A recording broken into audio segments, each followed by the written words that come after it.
Right అండి, మరో topic మనం చూడబోతున్నాం. ఇప్పుడు నెక్స్ట్ మనం చూడబోయేది బీహార్ ఎలక్షన్స్ గురించి. బీహార్లో ఫస్ట్ ఫేజ్ ఎలక్షన్స్ ముగిశాయి. 121 నియోజకవర్గాల్లో తొలి దశ పోలింగ్ జరిగింది. కొన్ని చోట్ల ఉద్రిక్త పరిస్థితులు చోటు చేసుకున్నాయి. డిప్యూటీ సీఎంపై కాన్వాయ్పై రాళ్ల దాడి కూడా జరిగింది. తొలి దశ పోలింగ్ సరళ గురించి మనం ఇప్పుడు మాట్లాడుకోబోతున్నాం. అండ్ ఓవరాల్గా మొత్తానికి బీహార్లో రాబోయే ఫలితాలు డెవలప్మెంట్ని బేస్ చేసుకుని రాబోతున్నాయా, క్యాస్ట్ ఈక్వేషన్స్లో రాబోతున్నాయా, ఆయా కూటముల వ్యూహ ప్రతివ్యూహాలు ఫలించబోతున్నాయి, వీటన్నిటి గురించి కూడా మనం మాట్లాడబోతున్నాం. నాగేశ్వర్ గారు, బీహార్లో ఫస్ట్ ఫేజ్ ఎలక్షన్స్ ముగిసే సుమారు 5 గంటల సమయానికి 60% పోలింగ్ నమోదైంది. అదే బీహార్లో అన్ని కూటములు కూడా సర్వశక్తులు ఒడ్డాయి. ప్రియాంక గాంధీ ఇప్పుడు మళ్ళీ ఏమంటున్నారు అంటే, హర్యానాలో జరిగినట్టు ఇక్కడ కూడా ఓట్ చోరీ జరిగింది, ఈవీఎంలు పనిచేయలేదని అంటున్నారు. సో టోటల్గా మనం బీహార్ పోలింగ్ స్థలాన్ని ఎలా చూడొచ్చు?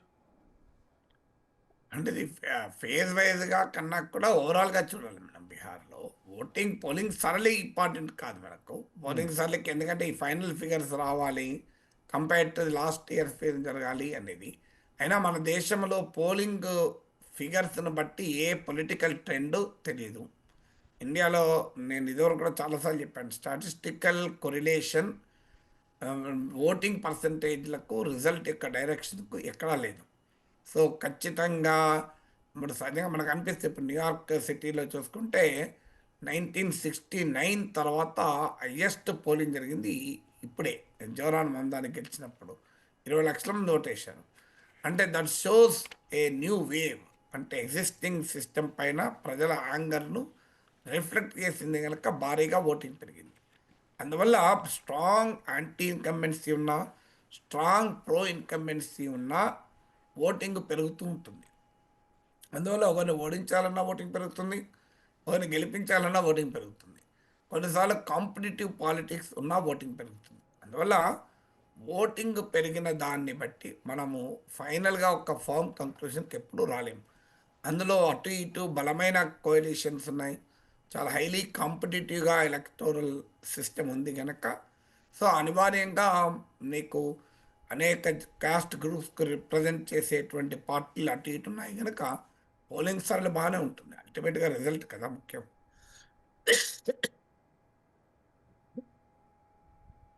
కరెక్ట్. అంటే ఈసారి మొత్తం ఆ నెరేటివ్ అంతా దేని మీద ఉన్నట్టుగా కనిపిస్తూ ఉంది? కాస్ట్ బేస్డ్ మీద ఉన్నట్టుగా కనిపిస్తుందా, డెవలప్మెంట్ బేస్డ్గానే ఈ ప్రచారం అంతా జరిగినట్టుగా కనిపిస్తుంది? ఏ ఎన్నిక ఒక్క దానిపైన ఆధారపడి ఉండదు రోహిత్. ఎప్పుడు కూడా election is a combination of several factors. So మీకు ఏ ఎన్నిక కూడా ఓన్లీ ఒకే అంశము, ఇంకా పలానా అంశం పైనే ఎన్నిక జరిగింది, పలానా అంశం పైనే మీకు రిజల్ట్ ఆధారపడి డామినెంట్ ఫ్యాక్టర్స్ ఉండొచ్చు. డెఫినెట్గా బీహార్లో కాస్ట్ క్యాలిక్యులస్ అనేది చాలా కీలకం. అంటే మీకు యాదవులకు ఆర్జేడీ బలమైన రిప్రజెంటేటివ్ ఒక 14% అంటారు బీహార్లో. అలాగే ముస్లిమ్స్ ఒక పెద్ద సెక్షన్, మీకు ఎక్స్ట్రీమ్లీ బ్యాక్వర్డ్ కాస్ట్ అంటారు, లేదా ఎంబీసీస్ మోస్ట్ బ్యాక్వర్డ్ కాస్ట్ వాళ్ళు అరౌండ్ 36% అంటారు. ఇందులో అనేక కాస్ట్లు ఉంటాయి. నితీష్ కుమార్, కుర్మి, కొయిరి, కుష్వాహా, కోలి, మల్లా, ఇలా చాలా కాస్ట్లు ఉంటాయి. తత్వ, తంతి, ఇలా అనేక కాస్ట్లు ఉంటాయి. సో ఈ కాస్ట్లన్నీ కలిపితే ఇదొక పెద్ద సెక్షన్. తర్వాత డామినెంట్ అప్పర్ కాస్ట్ కూడా ఉంటుంది, బ్రాహ్మణ్స్, భూమిహార్స్, రాజ్పూట్స్, వీళ్ళు కూడా ఒక బలమైనటువంటి సెక్షన్. సో అందువల్ల బీహార్లో ఉండేటువంటి ఈ ఈ వివిధ రకాల దళిత్స్, ఆదివాసీస్ ఎలాగ ఉంటారు, ఈ వివిధ సామాజిక వర్గాలకు రిప్రజెంట్ చేసేటువంటి పార్టీలు కూడా ఉన్నాయి. ఉదాహరణకు మహాదళిత్కు జతీన్ రామ్ మాంఝీ, దళితుల్లో పాశ్వాన్లకు రిప్రజెంట్ చేసేది చిరాగ్ పాశ్వాన్. పాశ్వాన్ ఇది డామినెంట్ దళిత్ కమ్యూనిటీ. యాదవులకు లాలు కుటుంబము, నాన్ యాదవ్ ఓబీసీస్ కుర్మీలకు నితీష్ కుమార్, కుష్వాహాకు ఉపేంద్ర కుష్వాహా, మల్లాస్కు ముఖేష్ సహానీ, తంత్రి తత్వ వీళ్ళకు ఐపీ గుప్తా, ఇలా డిఫరెంట్ పార్టీలు ఒక్కొక్క కులాన్ని రిప్రజెంట్ చేసే రాజకీయ పార్టీలు కూడా ఉన్నాయి. అందుకే అంత పెద్ద కోalitions నిర్మించుకోవడానికి ముస్లిం ఓట్ కొరకు ఎంఐఎం ప్రయత్నం చేస్తుంది, ఓవైసీ నాయకత్వంలోని. సీమాంచల్ ప్రాంతంలోని 5 జిల్లాల్లో కొంత ముస్లిం జనాభా ఎక్కువ ఉన్న ప్రాంతాల్లో గతంలో ప్రభావం చూపారు 2020లో. వాళ్ళు ఇప్పుడు ఎవరు లేరనుకోండి, అందరూ బీజేపీలో అందరూ ఆర్జేడీలో చేరారు. కానీ 5 ఎంఐఎం ఎమ్మెల్యేలు గెలిచారు 2020లో. అది అందువల్ల ఈ వివిధ caste and religious, social and religious గ్రూప్స్కు సంబంధించినటువంటి పార్టీలు కూడా ఉన్నాయి. అందువల్ల కాంపిటేటివ్ ఎలక్టోరల్ మొబిలైజేషన్ ఉంటుంది. ప్రశాంత్ కిషోర్ ఫినామినన్ ద్వారా యంగర్ ఓటర్స్లో కాస్త ఆసక్తి కనబరచవచ్చు. తేజస్వి యాదవ్ను ముఖ్యమంత్రిగా ఆర్జేడీ ప్రకటించడం కూడా యంగ్ ఓటర్ను కొంత అట్రాక్ట్ చేయొచ్చు. ఉమెన్ ఓటర్లపైన నితీష్ కుమార్ ఇన్ఫ్లుయెన్స్ ఇప్పటికీ ఉందంటారు. సో అందువల్ల ఇంత బలమైన సోషో పొలిటికల్ మొబిలైజేషన్ ఉన్నప్పుడు ఓటింగ్ సరళి సమస్య ఉంటుందని అనుకోను. అందులో ఈసారి భారీగా ఓట్ల సవరణ కూడా జరిగింది. ఆన్ డెత్, చనిపోయిన ఓటర్లు, మైగ్రేట్ అయిన ఓటర్లను బహుశా తప్పించి ఉంటారు కూడా పెద్ద ఎత్తున. అసలు రియల్ ఓటర్లను తప్పించారన్న విమర్శలు ఉన్నాయి కదా. అందువల్ల ఓటింగ్ సరళిని బట్టి మనం ఎట్టి పరిస్థితుల్లో కంక్లూజన్కి రాలేము. అంటే 2029 ఎలక్షన్స్కు దీన్ని ఆయా కూటమిలో రిహార్సల్స్గా చూస్తున్నాయని అనుకోవాలా? రెండు, నితీష్ని ఎలాంటి సమయంలోనైనా నితీష్ బీజేపీకి అంత నమ్మదగిన మిత్రుడిగా ఉండటానికి కారణాలు ఏంటి? దాన్ని కూడా క్యాస్ట్ ఈక్వేషన్స్లోనైనా, అంటే కప్పదాట్ల నేతగానే నితీష్ని చూస్తూ ఉంటుంటారు. అంటే ఎవరు మీరనే నాకు ప్రశ్న నాకు అర్థం కాలేదు. నితీష్ కుమార్ నమ్మదగిన నాయకుడు అని అంటారా కాదా? అదే నితీష్ ఇప్పటికీ బీజేపీ నితీష్నే సీఎం అభ్యర్థిగా ప్రొజెక్ట్ చేస్తూ వెళ్తుంది. చేయడం లేదు కదా, సమస్య ఎక్కడ అనలేదు కదా. ఇప్పుడు ఇష్యూ అదే కదా, సీఎం అభ్యర్థిగా ఫోకస్ చేయడం లేదనే కదా ప్రశ్న.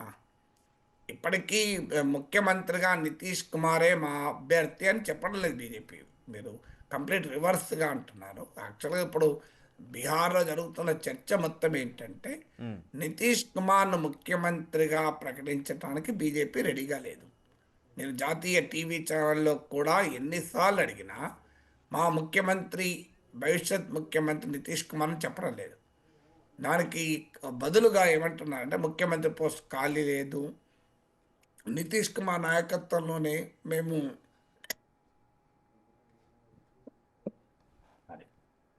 నితీష్ కుమార్ నాయకత్వంలోనే ఎన్నికలకు పోతున్నాం, ఇలాంటివి మాట్లాడుతున్నారు. నితీష్ కుమార్ నాయకత్వంలో ఎన్నికలకు పోవడం వేరు, ఎన్నికల తర్వాత నితీష్ కుమార్ని ముఖ్యమంత్రి చేయడం వేరు. ఈ రెండింటి మధ్య తేడా ఉంది. ఎందుకంటే మీకు గుర్తు, మధ్యప్రదేశ్లో శివరాజ్ సింగ్ చౌహాన్ నాయకత్వం ఎన్నికలకు పోయారు, కానీ ఆయన ముఖ్యమంత్రి చేయలే. అలాగే మహారాష్ట్రలో మీకు ఏక్నాథ్ షిండే నాయకత్వంలో ఎన్నికలకు పోయారు, కానీ ఆయన ముఖ్యమంత్రి చేయలే.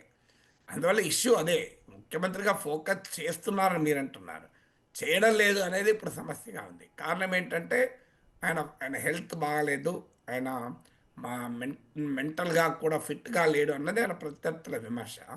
అది ఎంత నిజమో తెలియదు, కానీ యాక్టివ్గా లేడు అన్నది మాత్రం నిజం. మీకు ఆయన పబ్లిక్ అపియరెన్సెస్లో కూడా తెలుస్తుంది క్లియర్గా.